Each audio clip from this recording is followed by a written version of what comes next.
안녕하세요. 반려동물 관리사 과정을 맡게 된 훈련사 유진원입니다. 오늘은 8강 반려견의 건강관리를 알아보도록 하겠습니다. 자, 오늘의 학습 목표는 반려견의 건강 상태를 파악하고 반려견의 질병을 예방하는 방법과 반려견에 대한 이해도를 상승하는 그런 목표를 가지고 오늘 강의를 시작하도록 하겠습니다. 자, 반려견의 기본 건강관리는 반려견의 건강을 관리한다는 것은 미리 관리해서 예방하는 것이 매우 효과적이며 추후에 질병이 발견되고 질병을 치료하는 과정은 생각보다 더 힘들고 비효율적이며 꾸준한 관찰을 통해서 반려견에게 이상이 없는지 체크를 하셔서 우리 반려견이 다리라든지 아니면 먹는 거에 따라서 소화기 질병이 있는지 아니면 숨소리가 거칠어지거나 빨라지면서 어떤 증상이 있었고 평소와 다른 모습이 있기 때문에 조금 더 주의를 해야 되겠다라는 그런 관찰력이 굉장히 중요로 합니다. 자, 반려견을 기본적으로 관리하는 방법 중 이제 빗질이 있습니다. 영어로는 그루밍이라고 하고요. 고양이들한테도 그루밍 행동이 굉장히 많죠. 뭐 자기 몸을 핥아서 털을 제거하고 그리고 그것을 먹는. 자, 이 그루밍의 목적은 피부와 모질 개선, 그 피부 속에 있는 털들을 끄집어내고 그리고 그거에 따라서 공기 중으로 이제 피부 안에 모랭 안에 공기가 흡수되면서 공기 순환 방법도 사용을 하게 됩니다.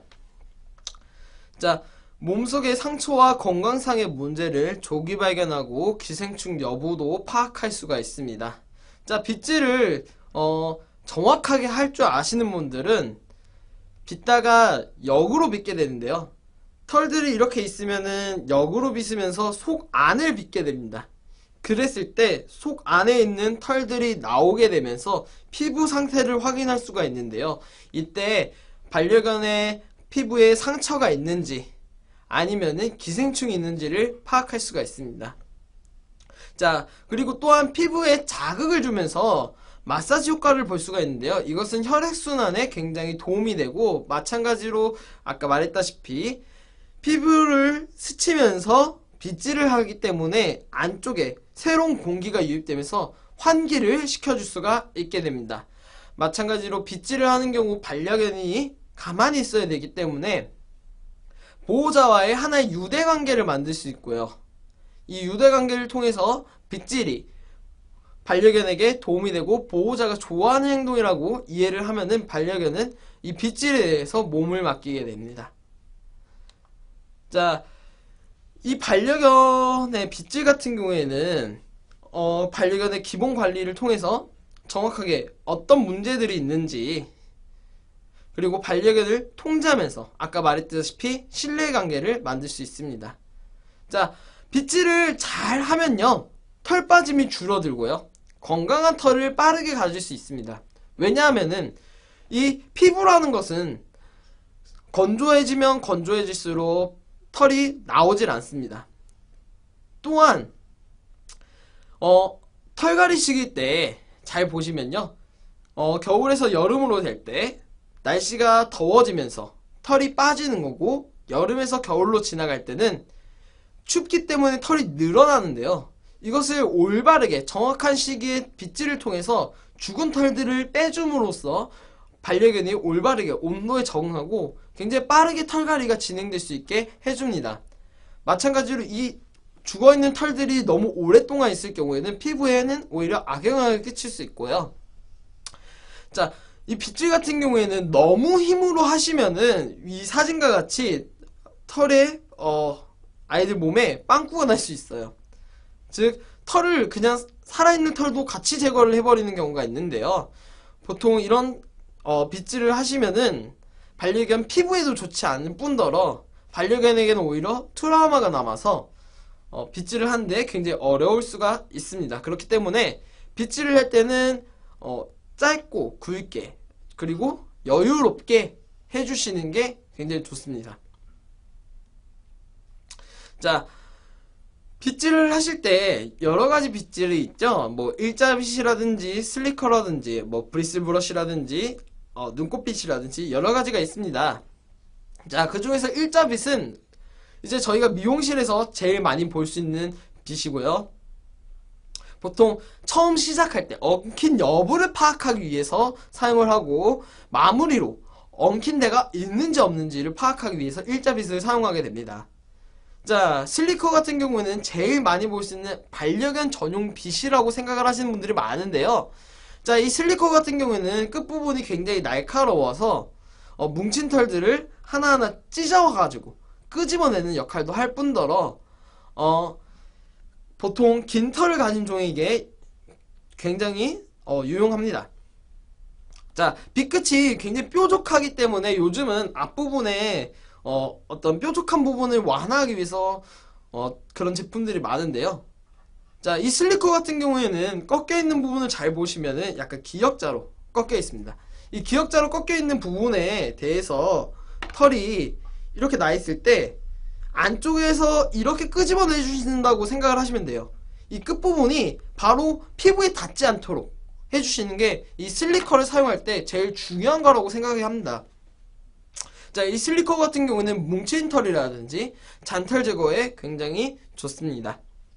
자, 이 브리슬 브러쉬 같은 경우에는 어린 강아지나 피부가 약한 강아지 단모종의 빗질에 좋으며 정전기를 방지합니다. 굉장히 짧은 브러쉬로 털들이 있는 브러쉬들이 많아요. 보통 이제 멧돼지라든지 돼지 털로 만들어진 브러쉬를 이용하는데요. 이 빗으로 빗게 되었을 때는 아이들이 굉장히 마사지 효과를 많이 느끼고요. 또한 피부에 자극을 주면서 털이 조금 더 빠르게 나올 수 있도록 도와주는 빗을 역할을 합니다. 자, 이제 안면빗인데요. 안면빗은 보통 보호자님들께서 눈곱이 많이 끼거나 아니면 목욕 시에 많이 사용하는 빗으로 굉장히 촘촘한 빗입니다. 보통 얼굴을 빗길 때 사용이 되며 특히 눈 아래로 빗는 경우가 많은데요.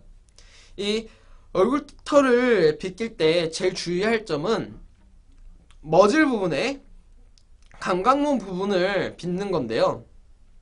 절대 하시면 안 되고요. 굉장히 촘촘한 빗이기 때문에 이 감각모 같은 경우는 조금 더 두꺼워서 오히려 뽑는 경우가 있습니다. 이 감각모를 뽑게 되면은 반려견이 트라우마로 남을 수도 있고요.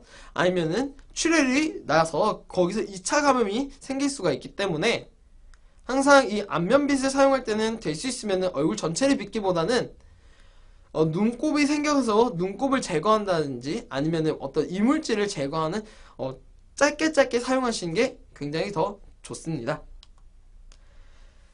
자, 반려견의 기본 상태를 관찰하는 방법 중에 빗질이 있었는데요. 자, 이제 빗질 말고 우리가 외관상으로 알아봐야 될 기본적인 상태를 알아보도록 하겠습니다. 첫 번째, 눈에서는 이물질이 없는지 살피고요. 눈곱이라든지 눈물 아니면은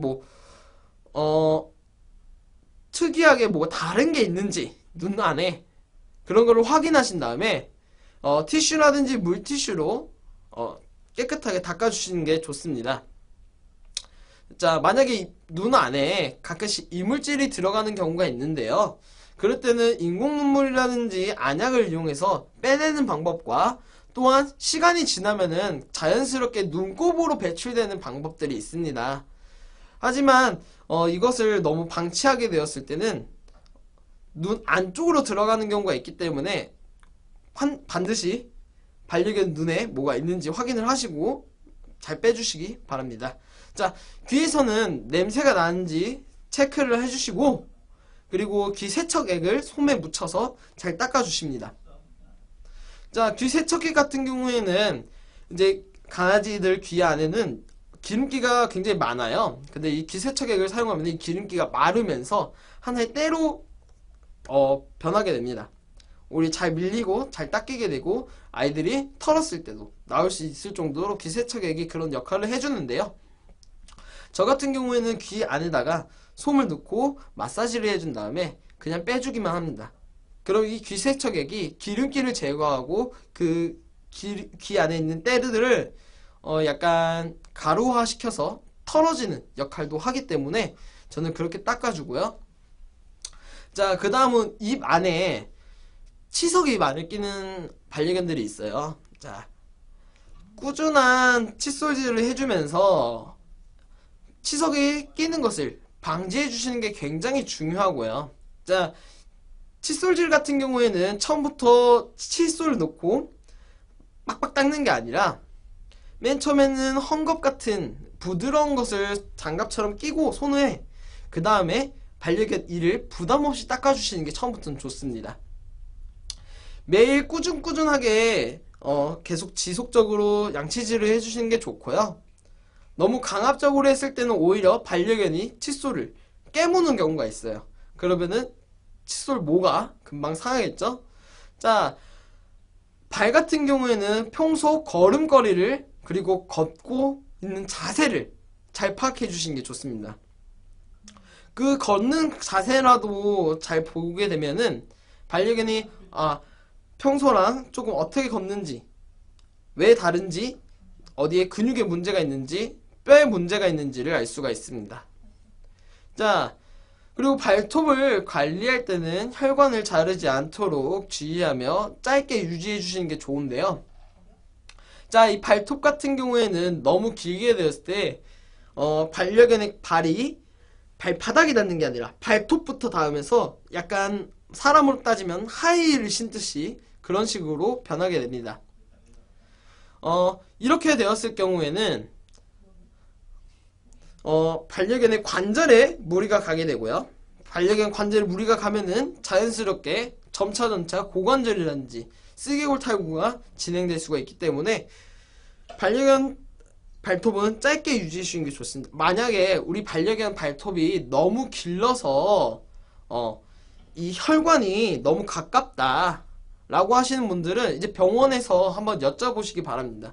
우리 아이가 발톱에 혈관이 너무 길어서 이것을 조금 완화해주고 싶은데 어떻게 하면 되겠냐. 그러면 병원에서는 적절한 처방법이라든지 아니면은 영양제들을 추천으로 반려견 관절과 발톱에 도움이 될 수 있는 것을 알려주실 겁니다. 자, 그리고 우리는 반려견의 기본적인 관리 중에 목욕을 할 줄 알아야 됩니다. 자, 반려견은 목욕을 자주 할 경우 피부를 보호하는 층이 지나치게 소실시켜서 피부가 건조하고 심할 경우에 피부에 염증이 생길 수 있습니다. 제가 아는 많은 보호자들 중에, 소형견을 키우고 있는 보호자분들 중에 꼭 산책을 시키고 바로 목욕을 시키는 분들이 있어요. 왜냐? 우리 반려견은 하루에 한 번 목욕을 안 시키면 냄새가 난다고 하시는 분들이에요.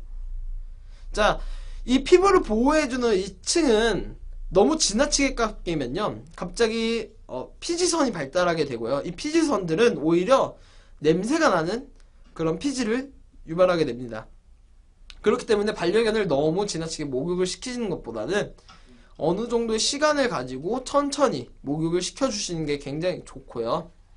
자, 만약에 목욕을 그러면은 주기적으로 조금 긴 주기를 가지고 하고 싶다면은 비치가 워터리스 샴푸로 충분히 관리를 하시면 됩니다. 목욕은 저 같은 경우에는 한 달에 한 번을 권장해 드리고요. 자, 이 목욕하는 방법은 이제 너무 강압적으로 목욕을 시키기보다는 물에 대한 친화력을 충분히 가지고 진행하는 것이 반려견의 스트레스를 감소시키고, 또한 이런 반려견의 스트레스가 감소됨으로써 보호자도 목욕하는 게 정말 편한 상황이 연출이 될 것입니다. 자, 목욕하는 순서는 목욕 전에 충분한 빗질을 해주시는 게 좋습니다. 자, 우리 반려견들은 사람에 비해서 굉장히 많은 털을 가지고 있죠. 어떤 아이들은 이중모로 있는 아이들도 있고요. 그렇기 때문에 목욕 전에 빗질을 통해서 죽은 털들을 어느 정도 걸러내고 목욕을 해주시는 게 좋습니다. 그리고 귀 청소를 미리 해주시는 거예요. 귀 청소를 물론 나중에 하셔도 상관없지만 귀 청소를 미리 하고 하시면은 나중에 확인을 했을 때 우리 아이가 귀를 깨끗하게 털었구나, 아니구나, 귀가 좀 더 더러우니까 조금 더 청소를 하자 라는 그런 계획이 잡히실 거기 때문에 귀 청소를 미리 추천을 드리고요. 자, 목욕을 할 때 제일 먼저 해야 되는 거, 물을 뿌려야 됩니다. 자, 물을 뿌리게 되면은 심장과 최대한 멀리 떨어져 있는 곳부터 물을 뿌려주시는 게 좋은데요. 사람도 마찬가지로 심장에서 멀리 떨어진 곳에서 물을 적시기 시작하면은 심장에서 조금은 완화된 그런 기분을 느낄 수 있으실 거예요. 즉 심정지를 예방하기 위해서 최대한 멀리서부터 이렇게 좀 천천히 아이들이 적응할 수 있게 뿌려주는 건데요. 이 물을 뿌릴 때 많은 분들이 실수하는 것 중에 하나가 속털까지 충분하게 적시지 않는 겁니다. 충분하게 적시지 않았을 경우에는 샴푸를 했을 때도 속까지 샴푸가 들어가지 않아서 오히려 문제가 되는 경우가 많아요. 샴푸도 마찬가지로 안에 들어가서 남아있는 경우들도 있고요. 이걸 헹구실 때도 마찬가지로 속털까지 제대로 하지 않는 경우가 많습니다. 자, 만약에 이제 내가 속털까지 충분히 적셨다면은 샴푸를 해야 됩니다. 자, 샴푸 같은 경우에는 물에 희석해서 조금 연한 샴푸로 몸 전체를 해주시는 게 좋아요. 왜냐하면 샴푸액이 너무 농도가 강하면은 헹굴 때 굉장히 시간이 오래 걸릴 수가 있습니다. 그렇기 때문에 조금 약하게 해주시는 게 좋고요. 자, 샴푸를 했다면 헹구기 전에 항문낭을 짜주시는 게 좋습니다. 항문낭 같은 경우에는 이렇게 항문이 있을 때 5시와 7시 사이에 낭들이 조금 차 있습니다. 그래서 이 방향대로 올려주시면 항문낭이 나오는데요. 이 항문낭 같은 경우에는 대형견 같은 경우에는 자연스럽게 나오고 중형견 같은 경우에는 조금 어렵게 나오며 소형견 같은 경우에는 잘 나오지 않습니다. 그렇기 때문에 항문낭을 잘 짜주셔야지 안에서 염증이라든지 아니면 항문낭이 터지는 것을 막을 수 있습니다. 자, 이제 그리고 항문낭을 샴푸 중에 짜주는 이유는 이 냄새가 너무 독해서 샴푸 중에 짜고 샴푸를 헹궈주는 겁니다. 자, 그 다음은 샴푸를 헹궈주는 일입니다. 보통 이제 샴푸를 하고 나면은 머리부터 발끝까지, 귀까지, 뭐 꼬리까지 전부 다 이제 샴푸가 되어 있기 때문에 보통 이 샴푸가 물이 이제 눈으로 들어가는 경우를 방지하기 위해서 머리부터 빠르게 헹궈주게 됩니다. 마찬가지로 이 샴푸물이 없을 때까지 충분하게 헹궈주시는 게 굉장히 좋고요. 만약에 샴푸가 조금이라도 남아있다 그러면은 피부에 염증이라든지 아니면 피부병이 걸리기 십상이니 반드시 충분히 헹궈주시고 드라이를 해주시기 바랍니다. 자, 드라이 할 때 제일 기본적으로 가져야 될 꿀팁이라고 해야 될까요? 드라이 할 때는 일단은 털이 많이 뭉쳐있는 곳 중에서 물이 많이 흡수되어 있는 곳들이 있습니다. 예를 들어서 발바닥, 꼬리, 그리고 갈기털들, 그런 털들이 굉장히 물을 많이 흡수하는 곳들이 있는데 그런 부분들을 손으로 꽉 짜줘서 최소한의 물기가 있는 상태에서 드라이를 진행하시는 게 훨씬 더 효과적입니다. 왜냐면 어차피 그 물기들을 드라이 해야 되는데 미리 짜주고 가면은 훨씬 더 여유롭게 드라이 시간을 단축시킬 수 있겠죠. 자, 이 드라이 같은 경우는 뜨거운 바람이 나오는 경우가 많기 때문에 얼굴에 직접 분사하게 되면은 눈에 궤양 같은 게 생길 수가 있어요. 그렇기 때문에 얼굴로 직접 분사하기보다는 약간의 바람으로 얼굴 같은 경우는 최대한 늦게 말려주시는 게 좋고 몸 같은 경우에는 빨리빨리 말려주시는 게 좋아요. 자, 바람을 맞으면서 빗질을 해야 되는데요. 바람을 쏘게 되면은 이 털이 갈라지는 게 보일 겁니다. 이 갈라지는 털 방향으로 털을 올려주시거나 내려주시면 되는데 저는 올려주시는 걸 추천드려요. 그래야지 속안에서 죽은 털도 함께 빠지면서 바람의 힘으로 빠지면서 굉장히 물기도 같이 날아가게 되거든요. 그렇게 됐을 때 굉장히 목욕이 쉽고 빠르게 진행될 수 있습니다. 자, 이제 목욕을 했으면은 눈을 다시 관리를 해주게 되겠죠. 왜냐면 아까 귀 청소를 했으니. 자, 눈 관리 같은 경우에는 눈 주변에 털을 짧게 잘라주시는 게 눈이 긴 털이 있으면은 눈 주변에 긴 털이 있으면은 눈 알을 찌르기 때문에 짧게 잘라주시는 게 좋고요.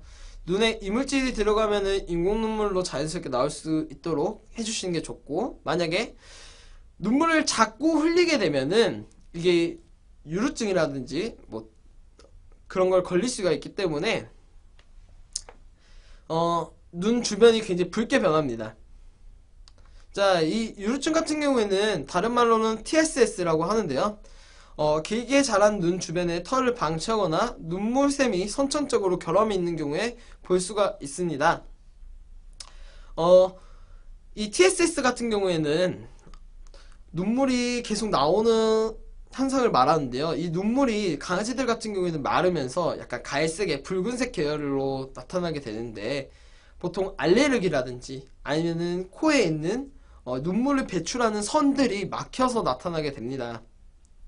그래서 약물 치료라든지 수술로 증상을 개선할 수 있지만 정확하게 원인을 파악하고 관리해 주시는 게 좋고, 만약에 건강상에 큰 문제가 없다라고 한다면은 주변 털들을 깨끗하게 정리해 주시고 자주 닦아 주시면은 이 TSS를 예방하고 이 눈이 주변이 붉게 변하는 것을 방지할 수는 있습니다.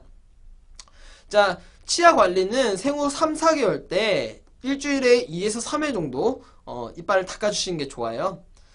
자, 거부감이 느끼지 않도록 손가락이나 부드러운 천을 이용해서 조금씩 닦아주시는 게 좋습니다. 자, 그 후에는 애견 전용 칫솔과 치약을 이용하여 잇몸과 이빨 이 사이를 음식물을 빼낼 수 있게 닦아주시는 게 좋은데요. 이빨만 닦게 되면은 이 치석이라든지 아니면 이물질이 잇몸 사이로 들어갈 수가 있어요. 그래서 그 주변을 깨끗하게 마사지 하듯이 닦아주시면은 같이 청결하게 유지할 수 있고요. 이 만약에 치석이 너무 많이 쌓이게 되었을 때는 병원에서 스케일링을 하는 경우가 많습니다. 자, 병원에서 하는 스케일링 같은 경우에는 수면 마취를 동반하여 스케일링을 진행하게 되는데요. 자, 몸에 이제 수면 마취 같은 경우는 몸에 이상을 만들고, 스케일링이 굉장히 몸에 부담이 많이 됩니다. 그렇기 때문에 그래서 최대한 치아 관리를 꼼꼼하게 해줌으로써 치아 스케일링을 최대한 늦출 수 있도록 해주시는 게 굉장히 중요합니다. 자, 그렇다면은 이제 발톱 관리가 남았죠. 발톱은 긴 경우에는 부러질 수도 있고, 마찬가지로는 관절에 무리가 갈 수 있습니다. 그렇기 때문에 발톱을 잘 깎는 것도 굉장히 중요한데요. 자, 발톱 중에 반려견은 흰색과 검정색 발톱들이 있습니다. 근데 흰색 발톱 같은 경우에는 빛을 투과하게 됐을 때는 눈의 혈관의 위치를 어느 정도 가늠은 할 수가 있습니다. 그때 혈관 앞까지 자르게 되었을 때는 굉장히 짧게 잘랐다 라고 표현할 수가 있는데요. 이제 검정 발톱 같은 경우에는 빛을 투과해도 잘 보이지 않는 그런 발톱들이 있습니다. 그럴 때는 발톱을 자르고 그 단면을 보았을 때 혈관에 가까워지면 가까워질수록 그런 모습들이 점차 변하게 됩니다. 그걸 보고 내가 혈관의 위치가 지금 여기쯤 있겠구나 라고 하면서 검정색 발톱 같은 경우에는 조금씩 잘라서 혈관 가까이 자르시는 게 더욱 좋습니다. 자, 발톱을 자르다 보면은 실수로 출혈이 생길 수 있는데요. 이때 지혈제를 사용하여서 강력하게 압박하여 지혈하시는 게 좋습니다. 자, 이 지혈제는 세균 감염을 막기 위해서 사용하는 것이며, 지혈 후에는 발톱에 자극이 생기지 않게 물이 닿거나 아니면 산책 나가는 것을 줄이시는 게 굉장히 중요합니다.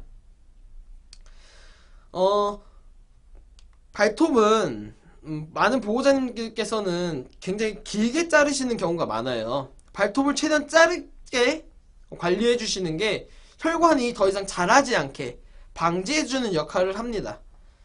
오늘 반려견의 대체적인 관리라든지 건강에 대한 그런 내용들을 진행을 했는데요. 자, 반려견의 건강관리 같은 경우에는 내가 늘 꾸준하게 관심을 가지고 반려견을 관찰하고 그리고 그것을 파악하기 위해서 해보는 어떠한 과정 속에서 금방 알 수 있는 것들입니다. 이 반려견에 대해서 건강을 관리할 때는 항상 보면서 오늘은 무엇이 잘못되었는지, 갑자기 이상해지지 않았는지 그런 것을 파악하시면은 다른 큰 질병이 오기 전에 미리 예방하는 게 가능하기 때문에 반려견을 관리할 때 꼭 꼼꼼하게 관리를 해주셨으면 좋겠습니다. 오늘 강의 여기서 마치도록 하겠습니다. 감사합니다.